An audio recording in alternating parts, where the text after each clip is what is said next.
everyone, welcome back to On Purpose, the #1 health podcast in the world. Thanks to each and every single one of you. Thank you for listening to learn and grow every single week. And whether you're commuting right now, whether you're walking your dog, whether you're in the gym, whether you're walking around town, whether you're cooking, whatever you're doing right now, I can't wait for you to hear this episode. Now, today's guest needs zero introduction. I mean, who in the world does not know Kobe Bryant?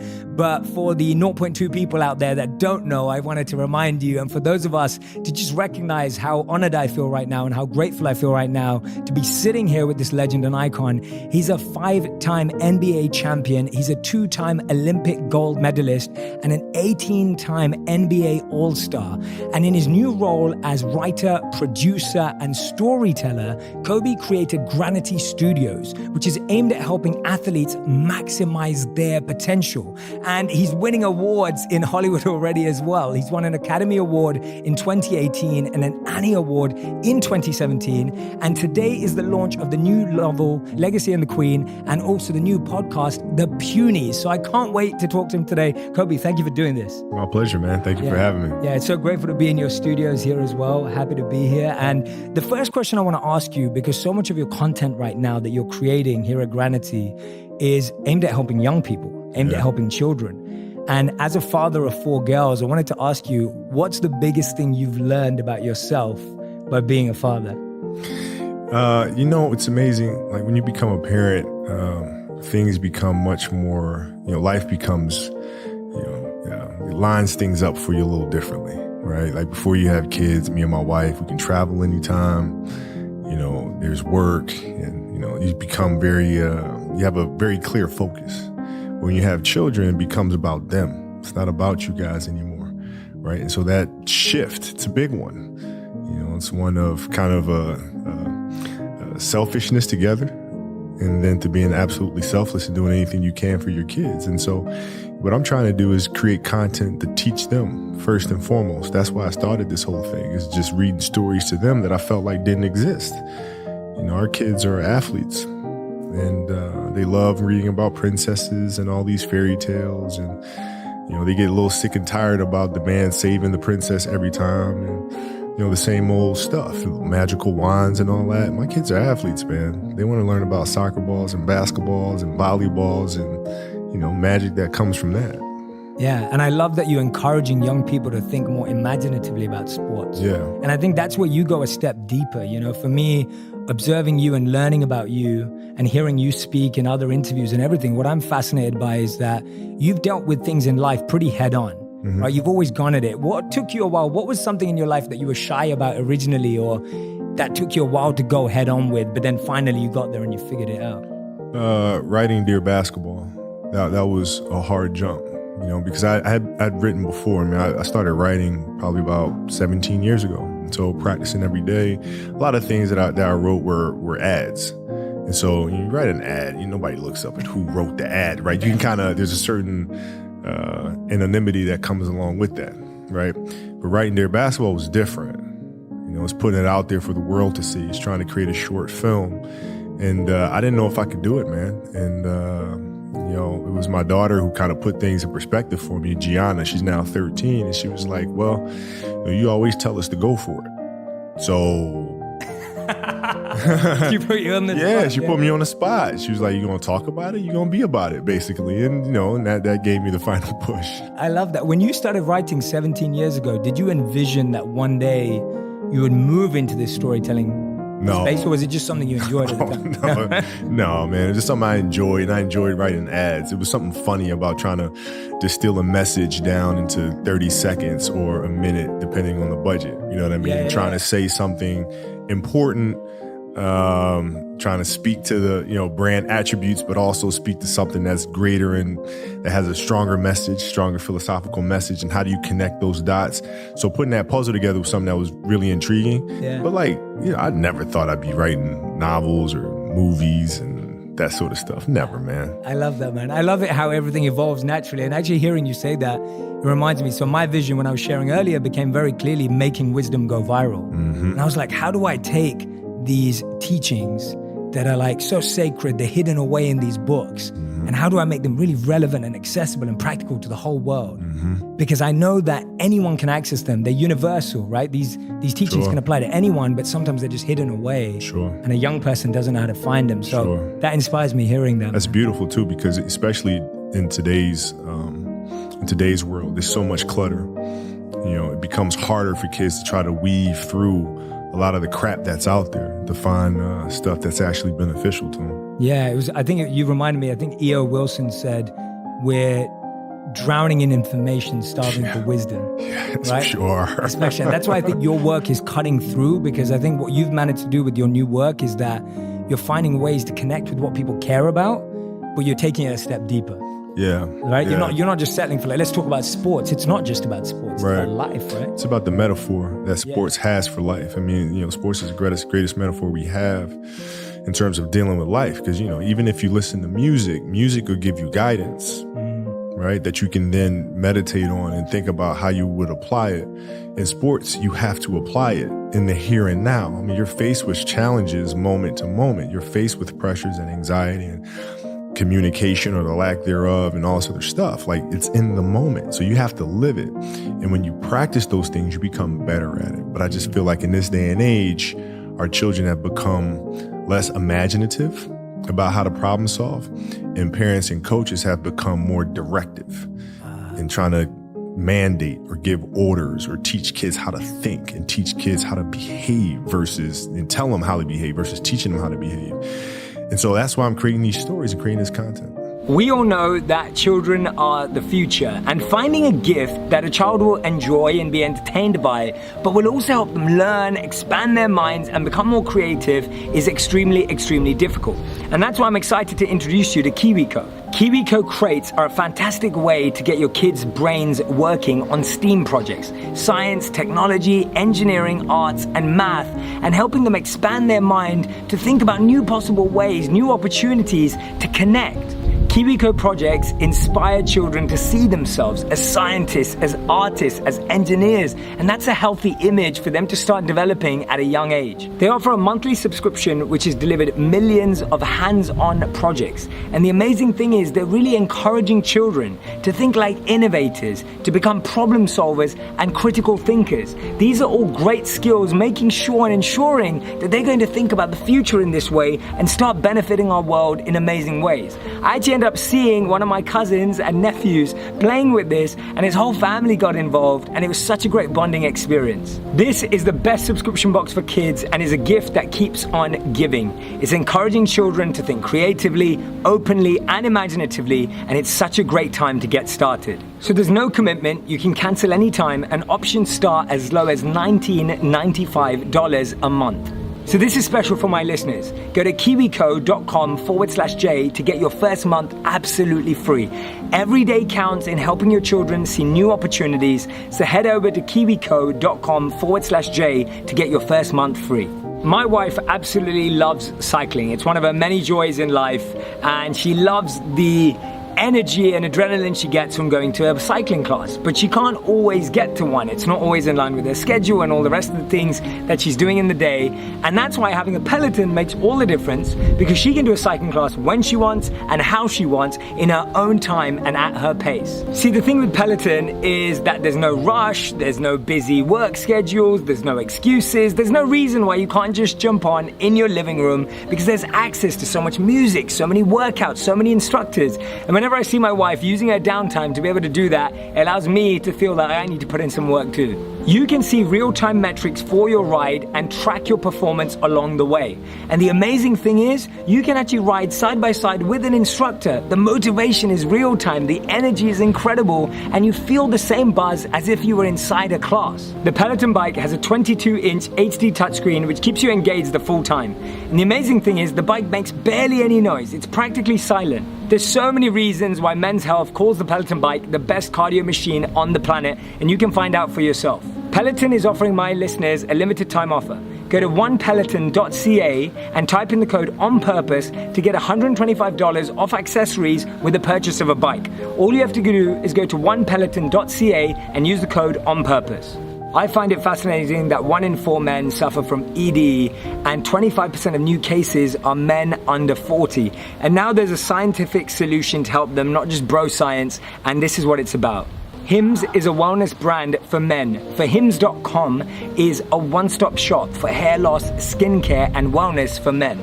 For Hims provides amazing access to doctors across the US and prescriptions from pharmacies. And the best thing is, one of my friends used it and loved how discreet and confidential all of the interactions were. The first month is just $5, and you can see the website for full information and the safety details. And that's the good news. It's just $5. And this could cost hundreds if you went to a doctor or to a pharmacy. To sign up today, head over to forhims.com/onpurpose. That's forhims, forhims.com/onpurpose. Get started now. Yeah, I love that. I think it's so true. When you treat people as kids, then they always be kids. Right. Even when they grow up. Yeah. And for you, it was really powerful because you've talked about this before, where your father said to you, like, whether you score 0 or 60, like, I love you. Yeah. Tell me what that statement meant to you at that time, and how did it actually motivate you to continue scoring 60 rather than go, oh, I'm all right at 0? Well, it did more than that, right? So like the basketball stuff speaks for itself in terms of what that comment did for me, in terms of giving me stability and giving me confidence to say, okay, it's okay to fail because you're going to be loved no matter what. And that doesn't just mean basketball. It means anything in life. That means writing. That means being an entrepreneur. That means having the confidence to go for it. And I've seen too many parents do the exact opposite. And it terrifies children. And children become paralyzed by their own fear because they don't have that security blanket of love and comfort. Yeah, absolutely. How have you been able to, in your life, see past the cloud of emotion to actually execute on things? Because I think what we were speaking about earlier, this challenge that young people have today, everyone has today, of just so much information, so much cloud of emotion, so many feelings, so much childhood baggage that you're bringing. Like, how have you always cut through that and execute on that? What I try to do is just try to be still and understand that things come and go. Emotions come and go. The important thing is to accept them all, to embrace them all, and then you can choose to do with them what you want versus being controlled by emotion. A lot of times I've seen players, even myself, when I was younger, being consumed by a particular fear, and to the point where you're saying, okay, it's not good to feel fear. I shouldn't be nervous in a situation like that. And it does nothing but grow. Versus stepping back and saying, yeah, I am nervous about this situation. Yeah, I am fearful about this situation. Well, what am I afraid of? And then you kind of unpack it. And then it gives you the ability to look at it for really what it is, which is nothing more than your imagination running its course, Yeah, absolutely. Yeah, I love that, because what you're saying is that when you're dealing with something, it's almost like, how can I get to the root of it? Yeah. Because sometimes what we're dealing with, like you're saying, it's an imagination, an illusion. It's not really... It's not really a thing, Like you think about game-winning shots or game-winning free throws, and people go to the free throw line and they're nervous about it. Well, what are you really nervous about? If you unpack that, okay, you're nervous that you're going to miss the shot.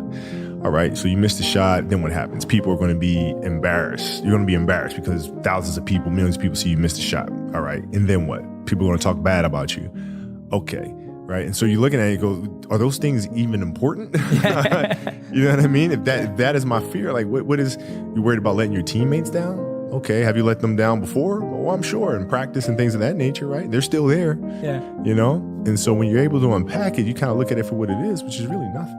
Yeah, I love that. Breaking it down. I think that's so important. I think everyone who's listening and watching right now, next time you're facing a fear, next time you're going against something, do that. Like literally unpack it. Don't just settle for your first answer, because the first answer is rarely the right one. Yeah, don't hide from it. You got to be able to look at it and, and deal with it head on. Yeah, I love that, man. And you talk about that because you talk about, when you talk about missing 5 throws and you talk about getting over yourself. Yeah. Right? Like getting over yourself. How did you get that mentality of just being like, I need to get over this. Like, I need to get over myself. Trial and error. You grow up and you make game-winning shots and it's awesome. You come back the next day and miss a game-winning shot and it's misery. And then the next day comes and you're back playing again. And you understand that life has this cyclical nature where it's, what you do on Monday is fantastic, but then Tuesday is a bad day. But guess what? There's Wednesday. Yeah. So are we just supposed to live our lives like this the whole time?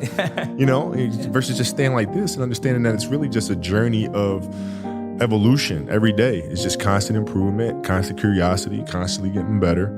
The results don't really matter. It's the figuring out that matters. Yeah. And we all get obsessed about the results. Yeah. Like we get obsessed about like the output. Yeah. Not the input, of not figuring it out and not like changing things. What you said, trial and error, like the experimenting. Yeah. We forget to do that. It's unfortunate, man. Like I've seen a lot of players, especially now, in youth basketball dealing with that. You have players that are like bigger and faster and stronger, and their coaches are just coaching them for results. We're just going to use your size because you're bigger than every other 12-year-old out there to dominate today.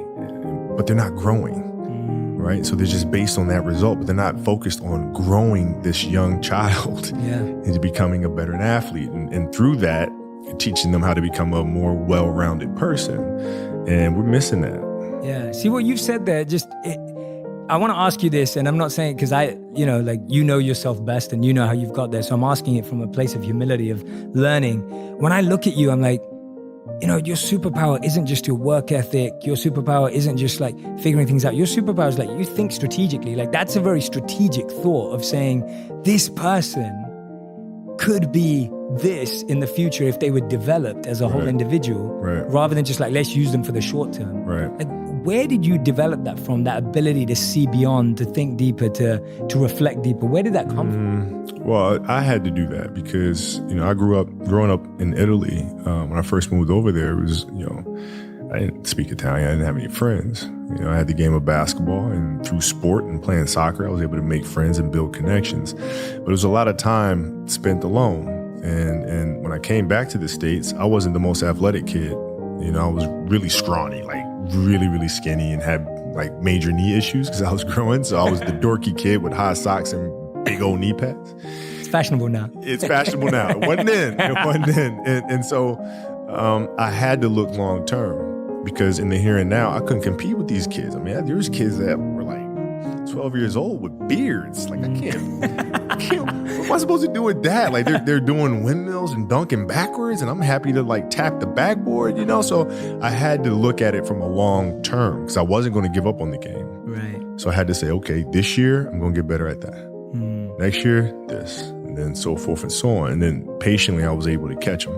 Yeah, I love hearing that. Because I think so many of us you believe like when you see people like yourself, it's like, it's so easy as an excuse to ourselves to just be, you're destined for it, right? You were made for it. Kind of like that but when you talk about saying, actually, when I started, I didn't have the physicality that meant that I was going to make it. Like you had to figure it out, and I love it. Figure it out, man. It's just piece by piece, and it's the consistency of the work, which I feel like a lot of parents are missing today because we're not teaching that to our kids. We tend to say like kids don't want to do the work, but in reality, it's when we're failing them because we're not leading them the right way and teaching them, how to fish. You know what I mean? And so like the consistency of work, Monday, get better. Tuesday, get better. Wednesday, get better, right? And you do that over a period of time, not like 1 month or 2 months. I mean, it's 3, 4, 5, 6, 7, 8, 9, 10 years. And then you can get to where you want to go.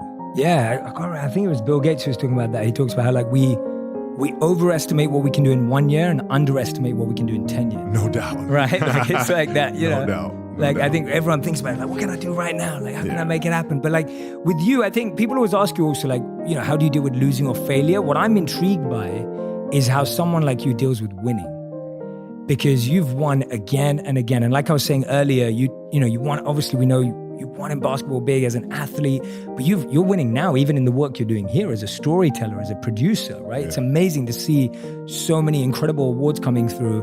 How have you dealt with winning? Like when you win, what goes through your mind to help you to continue with? Well, it's a little different. Like in basketball, it was different because I expected to win. Like I expected us to win championships. I expected us to win 5. Quite honestly, I expected us to win 8. And so when you have that vision in sports, it's a direct competition. Like I know how hard they're working. I know how hard we're working. I know what their strategy is. I know what ours is, So it's a little different. So when we went in the NBA, it was like, we expected to do that. But now we're going to come back and we're going to do it again, you know? And so it's that constant, like, all right, you're churning. You win one championship, I'm back in the gym the next day, working, getting ready for the next one. Now, it's different because it's not about the awards. You know, you just wind up trying to create something that's going to inspire someone that hopefully, you know, through that inspiration, they can inspire somebody else. And what I've come to learn as my career went on is that's more significant than any championship. Is how do you connect with somebody that can then connect with another? And then with whether the awards come or not, you know, that's for, the Academy Award body to decide. But, you know, like for us, it's just to try to create things. The digital world we live in makes selling online very, very easy. But there's one hard part. It's actually getting your orders out. How many of you have struggled with that? It's an expensive process. It's a laborious process. It can be a tough process to actually get your product out to the people who have ordered it online. And that's why ShipStation.com will be your new best friend. My team is always sending out so many different things to members, to my community, and it's so important to me that we send things out easily, cost-effectively, and simply. And ShipStation.com really delivers on all three of those. And it truly doesn't matter what you're selling. ShipStation.com brings everything into one simple user interface and lets you manage it from any device, which makes it even more simpler to track and watch on the go. ShipStation is the #1 choice for online sellers, and you'll ship more in less time and save yourself money as well. You can get started today if you're an On Purpose listener by going to ShipStation.com and using the code PURPOSE. And when you use that code, you don't just get the best rates available, you get 60 days absolutely free. So go to ShipStation.com and use the code PURPOSE at checkout and get 60 days absolutely free. There's absolutely no risk. You can start your free trial without even entering your credit card info. So head over now to ShipStation.com and click on the microphone at the top and use the code PURPOSE at checkout for 60 days free. That's ShipStation.com and use PURPOSE at checkout. I absolutely love recording all of these interviews and all of these podcasts, and that means that it keeps me extremely, extremely busy, which means I don't get the time to go shopping for myself or my home that often. And that's why I love the Box of Awesome from Bespoke Post that I get every single month. It literally feels like my birthday, and now you can experience it too at boxofawesome.com. What I love about it is that I love surprises, and every month I get a new surprise, whether it's a new shirt, whether it's a new weekender bag, or maybe it's one of these useful bathroom kits, whatever it may be. There are so many surprises in store, and the basic premise is that for $50, you end up getting anything up to $70. So you're always getting more than you're putting in, and you get to check it before it gets sent to you, so you can make sure you like everything that's inside the box. To get 20% off your subscription, go to boxofawesome.com and use the code J at checkout for that discount. So that's 20% off when you go to boxofawesome.com and use code J at checkout. Yeah, well, I guess now that's what shifted, that now the intention isn't even expecting to win, it's expecting to change lives. Right. Right? Like your content is really about making a difference and an impact on young people's lives. Sure. Which I think is like the biggest way of winning. I think so. I mean, we're looking at 62% of young children are dropping out of sports. 62%. And they cite the fact that it's not fun anymore. Well, what does that tell them? I mean, that's telling us as grown-ups are getting in the way.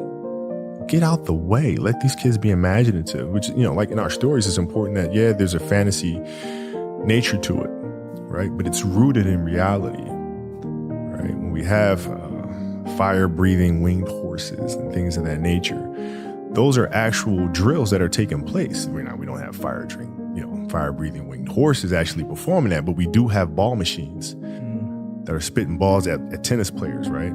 And so all of our stories are all anchored in an element of truth, so that children feel like when they are doing these drills with these ball machines, they can envision maybe it's a fire-breathing winged horse. Yeah, to keep them excited. Yeah, they can envision Gus throwing fireballs at them. Yeah.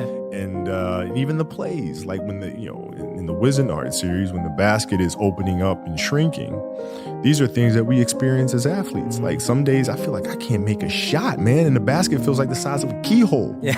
And other days it looks like a swimming pool. Yeah.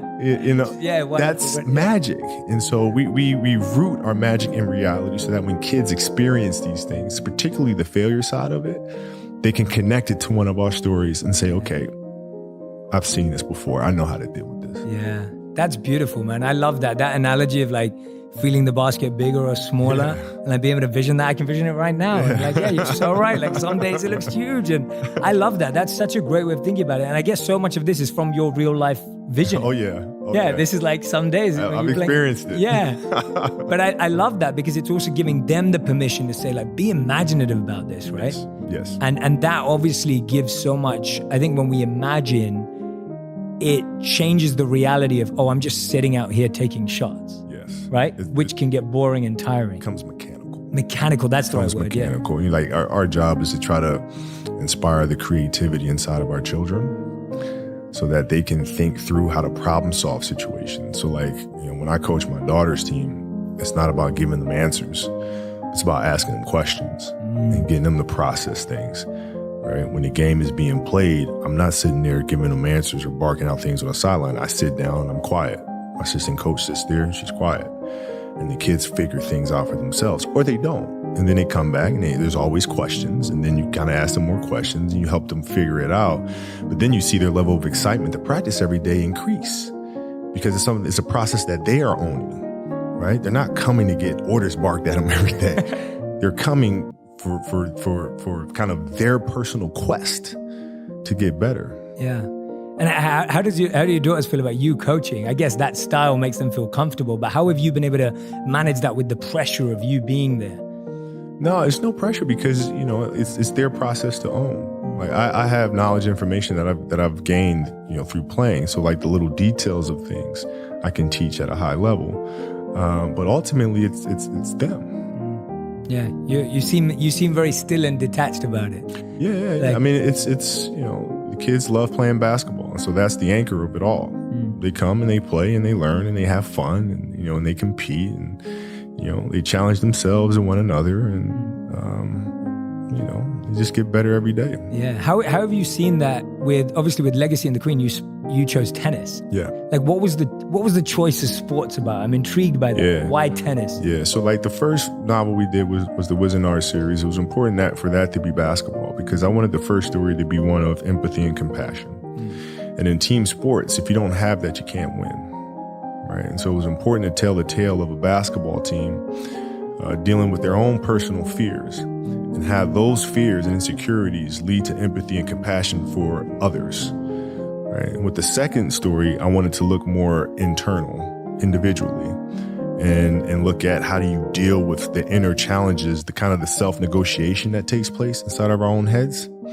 And there was no sport better than that than tennis. There's golf, but tennis, you have more movement, which to me symbolizes life in general, because there's a lot going on.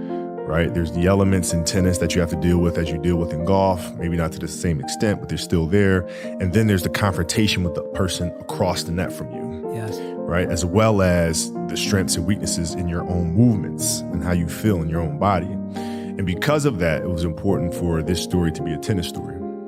I love that. That makes complete sense. And give me an example of that self-negotiation. I love that word, and I get that. Can you expand on that a bit? You're out running on a track, working out, and you start talking to yourself, saying, "Man, my knee is really sore right now. Maybe I'm doing too much. Sounds like me. Maybe I need to back off. Man, my lungs are burning. And maybe I can just slow down here. I'll do like an extra 2 sets tomorrow. It'll be okay." Yeah. Right? That sort of stuff. Yes. Like that stuff's dangerous. Yes. And that's, you just got to say, you know what? I'm not negotiating with myself. Yeah. The deal was already made. The deal was made when I set out at the beginning of the summer and said, this is the training plan I'm doing. I signed that contract with myself. I'm doing it. Throughout that process, you'll start talking to yourself like, man, I think I need to, nope. No, this is non-negotiable. Non-negotiable. Yeah, I love that. And for you, empathy and compassion were things that you'd been through. Like that was personally inspired work. Yeah. When did it come to your awareness that empathy was something missing for you and that you wanted to develop it? I had a teammate that spoke to me and said, "Hey, Cole, I just want to feel like as a teammate, you need me." I was like, duh. Like, I can't, like that was my immediate reaction. It's like, dude, yeah, of course. But I had to kind of think about really what he was saying and where that was coming from for him and his story and his journey and what that meant to him. And that opened my eyes to there's a bigger game being played. It's not just basketball, but it's the emotions of each individual and the backstory that they're carrying with them, the baggage that they're carrying with them. And if I really want to be a champion and be a great teammate, I have to understand what those mean to help them become better and in turn help me. Yeah. And do you think this content's going to help all the content you're creating here at Granity? Is that for you to help build better bonds between parents and kids?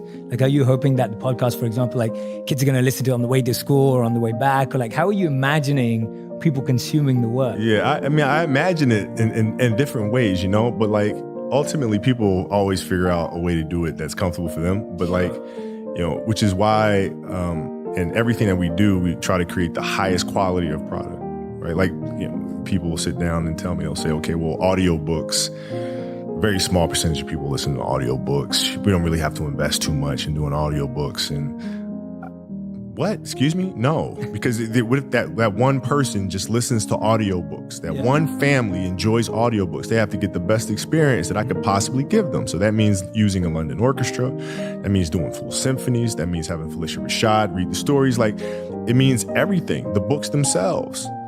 I got this all the time. There's no money in making books, man. Nobody makes money in books. And I'm sorry, you want to make a book with using what material? I'm like, I'm like, yeah, because children matter. So like, I don't know how they're going to, I imagine how they're going to be consuming content. But ultimately it's my responsibility and our responsibility as a studio to make every single thing that we put out the highest quality possible. Yeah. Yeah, no, I can imagine parents listening to it on the way to school. Yeah. I can imagine listening on the way back or on the way to practice. Sure. Or things like that. Sure. Like, I think it's cool. Well, the Punies for sure. Like the Punies, I was like, when I first made the Punies, we're going to release it in the summer. I think we released it in August. I think it was August around the same time. But in my mind, I was saying, okay, parents are going to listen to this every Saturday morning because I know I'm in the car driving my kids to soccer games and like, volleyball games and stuff, so parents can listen to this with their kids in the car as they're driving to sporting events. Like, that was kind of what I had in my mind. And then when it came out, it's like, teachers were using it more so than anybody in classrooms and doing like classroom reports on the Punies and all sorts of stuff. So, never know. It seems like you study life a lot, right? Like when you're talking about all of this imagination, which stems from your own work, like, for example, like when you're dealing with empathy and compassion, it's reflected in the content. When you're going through these visualizations of what could this look like, it goes in the content. You study life a lot. What currently are you studying and what kind of gets your imagination really growing right now? Like what keeps that moving for you? There's a certain element of truth in everything, and the creativity generally comes from personal experiences first, and then you kind of look on a broader scope of, okay, how do you take something extremely personal and then channel it in a way for masses to understand or get their arms around, sort of thing. But it always starts in the element of truth, and then you start unpacking that by sitting in thought and figuring out like character and who is this person and who's his family, and then that's when I start getting in trouble.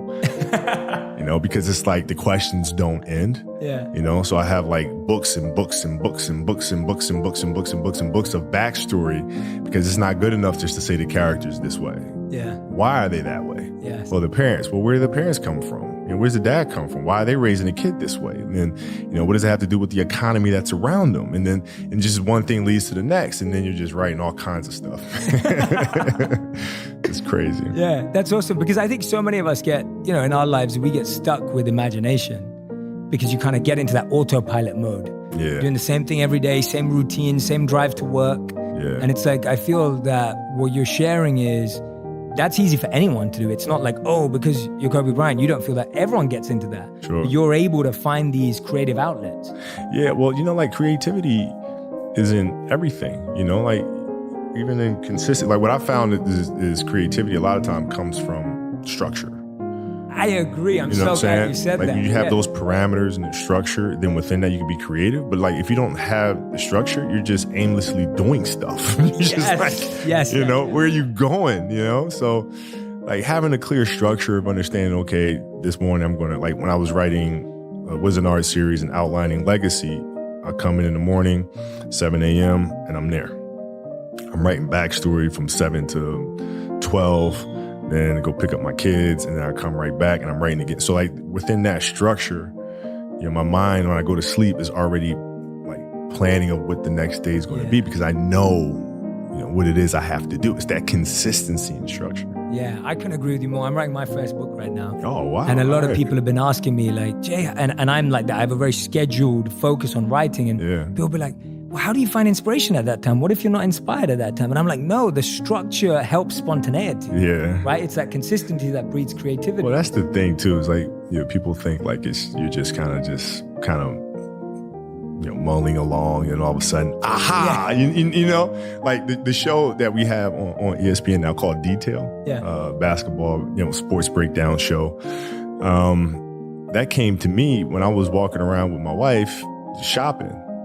And I look at a piece of fabric and I'm like, wow, this is really the detail. And this thing is, oh my God, Detail. It's the name of the show. And then everything came from there. But I had been thinking about a show like that for like a year. Yeah. And I couldn't shake it loose. I'm like, what? I gotta find a sports show that I'm going to do, but can't just be basketball focused, has to be broader. And I want to hear from the best minds in the world. I want to hear from Peyton Manning. I want to hear from, what is it? For like a year. And then all of a sudden, boom. And so people think it just comes out of nowhere. Yeah. You got to like obsess over it for a while, and then it kind of pops loose. Absolutely. Yeah. You had to plant the seed well before to see the fruit. Yeah. And you got to water it all the time, man. Like you got to sit down and watch other shows that are out there, and like, and then ultimately you just find, like when the answer comes to you, it's like, my God, I could have thought of that on the first day. I remember John Williams told me that. He said he'll sit for like 2 months to try to figure out what the melody is. Yeah. And he'll just be playing. He'll be at his piano all day. He'll say the only day he'll take off is Sunday because his wife forces him to take Sundays off. And he'll just be sitting there writing. And then it just comes. Yeah. And he's like, I seriously could have thought of that on the first day. Like, why? It's just so simple. Yeah, absolutely. And that's what people don't realize as well. Like when you go out then you're shopping with your wife and you see the detail and you're like, okay, that's the show. And then you go back into consistency to create it. Yeah. It's like, it wasn't just like, oh, now I thought of it, I'm just going to throw that idea. It's like, now I'm going back to the drawing board, have the name now, build around it. What I try to do is shoot the idea down and figure out everything that's wrong with the idea. Ooh, okay. Right? This show won't work because, like Detail, for example, it's like this show won't work because it's not for fans. It's for the 1% athlete. Yeah. All right. Well, will it be successful? People connect to it? Like, you just start unpacking every little thing. How will we shoot it? Can I even get Peyton Manning to do it? Could I get, And you start shooting them down. Same thing with the novels, like characters and plots and stories. Does this make any sense? No. Here's why. Pop, pop, pop, pop, pop, pop, pop, pop, pop, pop. And I felt like that really helps me. Yeah, I like that approach a lot, actually, because I think sometimes, especially right now in the world, we go to the wishful thinking side. Yeah. Like you have the positive vision and you're like, oh, this is how it's going to turn out. Right. And then you ignore the bad stuff. Yeah. Or you ignore the kind of like the potholes or the loopholes because you're just like, oh no, I don't want to focus on the negativity. Yeah. But actually what you're saying is if you're aware of it, of those known unknowns, then you can actually break them down yourself. Well, yeah, it's just like the same thing for any great movie. You have to have the antagonist. Yes. A strong villainous character will really drive the narrative along. If you don't have that, you have nothing from which your hero has to bounce off of. Mm-hmm. That villain could be, maleficent.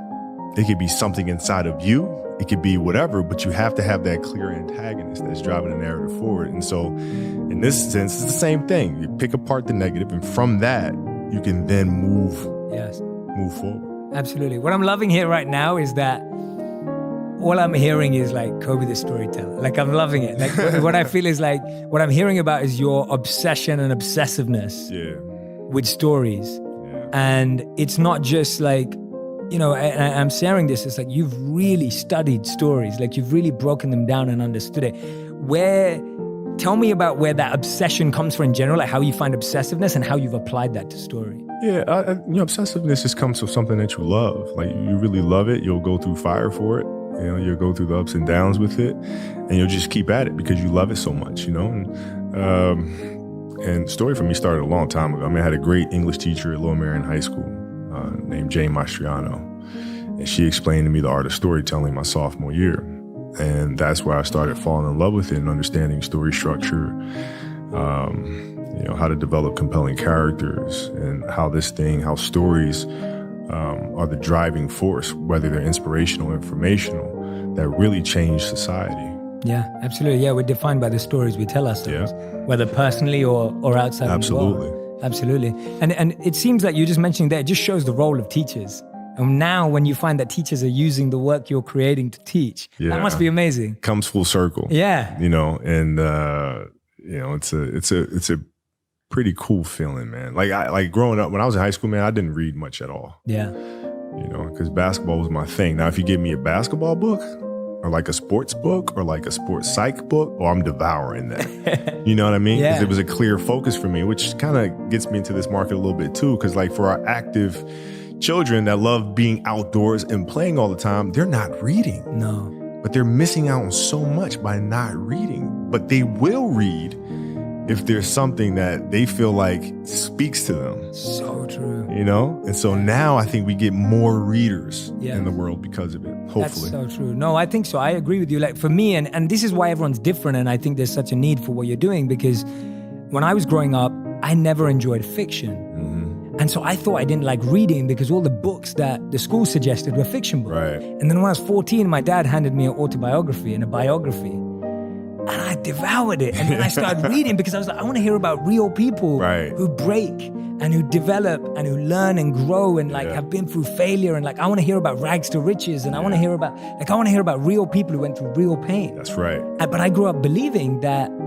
I didn't like reading. Right. And I think you're so right. I think there's a lot of kids out there who think they don't like reading or they think reading is boring. It's a problem because like what I found in the industry, which is why we self-publish, because a lot of publishers want to publish the same type of story, the same type of plots, same looking characters, not a lot of diverse characters out there at all.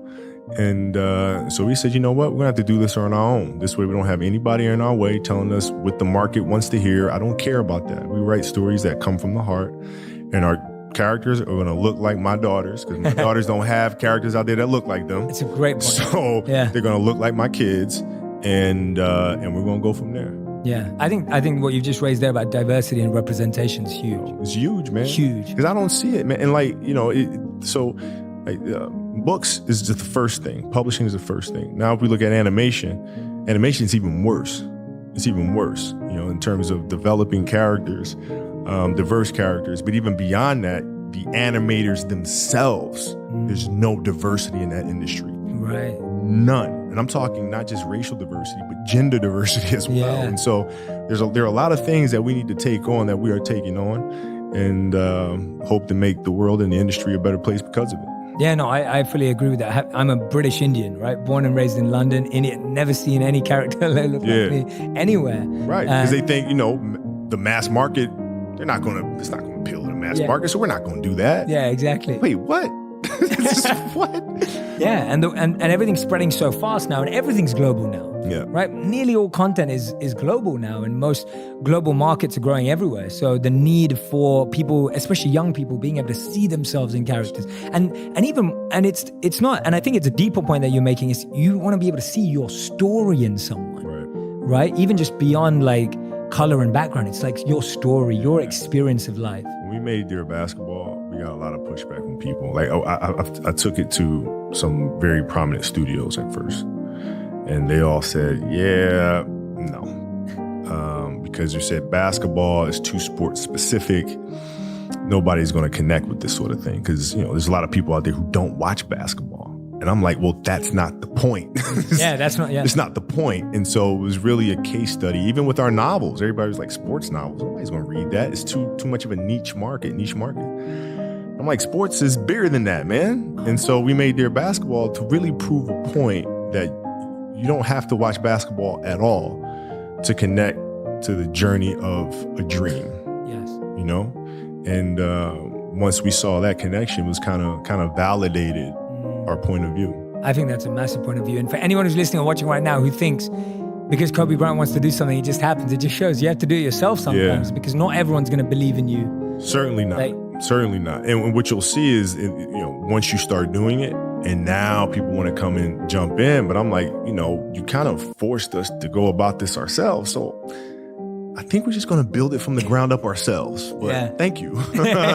Exactly. They saved you. Yeah. Right? Like, thank you. Appreciate it. Because if you had signed on, we just be kind of going with the flow. Totally. Yeah. You can be grateful to them. Yeah. Appreciate it. Yeah. Absolutely. No, I agree. It was the same with this podcast, funny enough. When we launched, a lot of people were considering whether it was, gonna, you do social videos, is it gonna work on a podcast? And there were a lot of people that were not sure.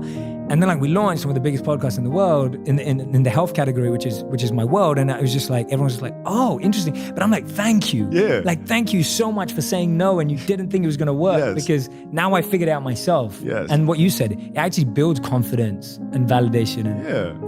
Oprah told me this when I first decided to build the studio. And I was asking how Harpo came to be. And she said, well, when she was doing her deal for the Oprah Winfrey Show, she was re-upping her deal. And actually, the first contract she made, she said, well, don't pay me up front. Just I want to own a percentage of the show. And so they gave it to her. Now, at the time, there weren't any black women hosting a daytime talk show, right? So it was really new. And she said, Kobe, if they believed that the show was going to be successful, they wouldn't have given me that. They wouldn't have. In their mind, they're thinking, oh, we got to steal. We don't have to pay her. We can take this money and move it over here. This is great. It's going to be a flop or be success. I don't know. At least we get diversity on TV. It's fine. And all of a sudden it's, uh-oh, we're in trouble. We shouldn't have given it away. Opened up Pandora's box, right? So now you come back for the next deal and it's you gotta have to give me some more ownership. And you're like, dang it, here. And then ultimately she, came to owning 100% of her show. Yeah, which is amazing. Wow, that's a great story. Yeah, that's fascinating. I think because sometimes when you think that, you're like, oh, they like me. That's why they're giving it. No. Yeah, no. Don't like me. Please. Here's an idea. It's terrible. I just need you to buy in just a little bit. I love that, man. That is awesome. How are you encouraging? Well, you've shared so many stories of your teacher who taught you about storytelling and writing early on. You just shared Oprah's example. You've had so many incredible mentors in your life. We all know about that. How are you encouraging young people to find the right mentors, and how can they find the right mentors, even through your work? I guess your work is somewhat mentorship. We try to be, and I think the important thing is research. In the hall here in the office, I have a hall that I call Muse Hall. We have all the portraits of some of our muses here, from J.K. Rowling to, Steve Jobs and so forth and so on. And I think it's important to research them. And it's like putting, fuel in the fire every day. There's constant inspiration. When you read about them, what they were able to accomplish, how they went about accomplishing it. You're just constantly, feeding that flame and learning. And the best way to do that is to learn from the people who have done it. Yes. Yeah. That just made me so happy. I have a gallery wall in my home. If we were recording this at my place in Hollywood, awesome. I have a gallery wall. Steve Jobs is right there. Yeah. Right, and Einstein's there, and Martin Luther King's there, and there's a few other people. And for me, it's the same thing. It's sometimes I'm sitting there and I'll be like, well, what would that person do? How would they have dealt with this challenge? Right. And you're so right. I think you can be mentored by people who aren't alive. 100%. Because their stories still live, which brings us to the importance of storytelling. Yeah. Their stories still live. These muses are here. It's important to learn from them. And if anything, it helps you remember that they are human, just like us. Yeah. These great things that get accomplished can be accomplished by others and beyond. Building Walt Disney Company is not something that, people look at and scoff at and go, oh, it can't be done. Well, why not? Why not? Yeah. And the more action you take, the more you think is possible. Yeah, because you realize there are people just like us. They made mistakes just like us, and they kept going. And we can do the same. Absolutely, man. Well, I could talk to you for hours, but you're a busy man and you got loads of things to do. So we end every interview with what we call the final 5 quick fire, rapid fire round, which means you have to answer in 1 word or 1 sentence maximum. Got it. So this is easy for you. So the first question is, what brings you the most joy right now? Family. Beautiful. Second, what do you want your girls to think when they hear your name? Daddy. Nice. Number 3, your favorite animated film? Pinocchio. Oh, nice. Oh, I was not expecting that. It's the greatest. Yeah. They were in a zone when they made that film. Absolutely. Question number 4, the book that's had the biggest impact on you. The Alchemist. Oh, nice. Okay, great. Question number 5, your one message to all storytellers would be? Create from truth. It's beautiful, man. Kobe, thank you so much. Got it, man. This has been an honor, man. Thank you. It's such a beautiful conversation. Thank you for sharing so many gems, so many wisdom pieces. And anyone who's out there right now, I've got the copy of the book right here, Legacy and the Queen. You can go grab it. And you can also listen to the podcast, The Punies, as well right now. So you can go and download that. We'll put the links to both of them in the comment section and in this podcast. So you can go directly there. Kobe, thank you so much for allowing us into your space, man. This was really special. Thank you. And remember this. Thank you, man. Thank you.